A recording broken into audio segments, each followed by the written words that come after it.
interview. What if you've been enrolled for, say, north of 20 years, the same job? That is also perceived by many, including the person that chatted into me, as a liability.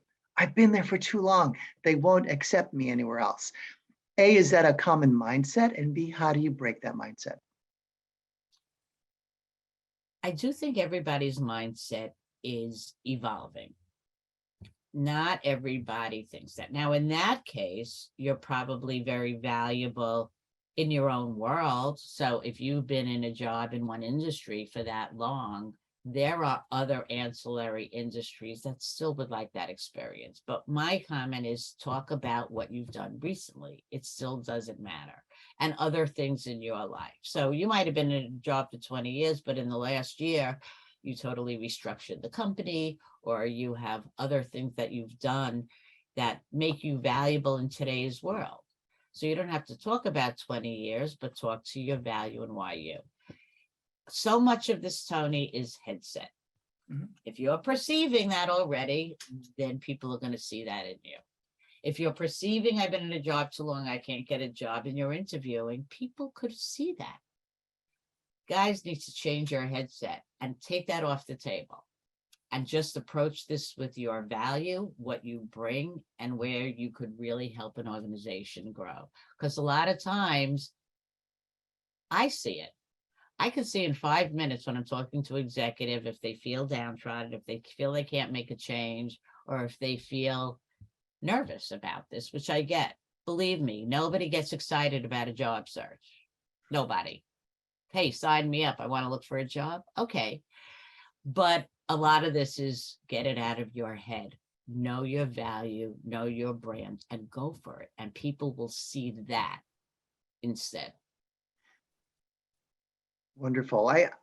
There's a theme here, right? Which is we're hearing a lot of nuance. We're hearing a lot of individual stories in a matter of words. I was just reading a chat as you were finishing up, Stacie, from someone who said, well, I was pushed out of my organization. How do I storytell that? Others have told us, well, I feel of a certain age and I'm going to struggle with sharing what I can do because people won't really hear me. They'll only see me in a sense. And we construct or notice obstacles before we start pushing through them. Is that what you experience as a strategist, Daly? It seems like you've heard everything, and yet it comes down to some very basic things, yes? It's scary if you're in a job and you feel like you're being pushed out and you've been there a long time and you don't know what to do. Yes, it's scary. It's anxiety producing. And then it comes back to not feeling like a victim, but taking charge of the situation. That's when you feel like a victim in your job and you get helpless, and you're not. And that's when I say it's a matter of knowledge is power. Okay. Every situation you describe, people can successfully find their next job, but they don't know how, and they get scared.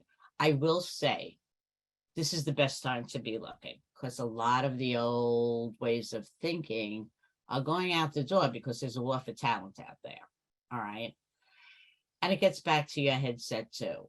So if you're sitting there and you don't know what to do, talk to somebody who could educate you. I get off our calls at ExecuNet, and I know I see the relief on people's faces when they understand that, no, you're not unusual. Yes, there is a way out of this. You just need to learn at your level how to get this done. And every situation you talked about, Tony, we talked to all executives in those situations. Just this week, I talked to folks who are in the same job forever in their minds. And they're like, what am I going to do? I'm like, well, let's get going. Right?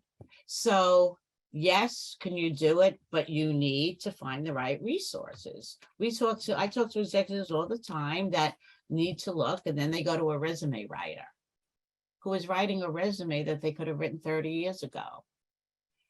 That's because they don't know you don't need a resume anymore. You need collateral. You need branding. You need something different. And I think that's where the anxiety comes in, Tony. People just not knowing. But once you know, you can get that job. And of course, you need those things. But back to your I hear the word headspace a lot.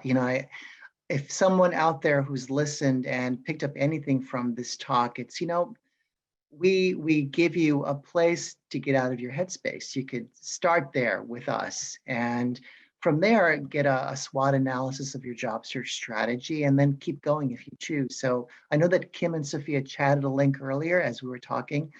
Take advantage of that, please, and follow through and schedule time to talk to Stacie or someone else on the team that could hear you out.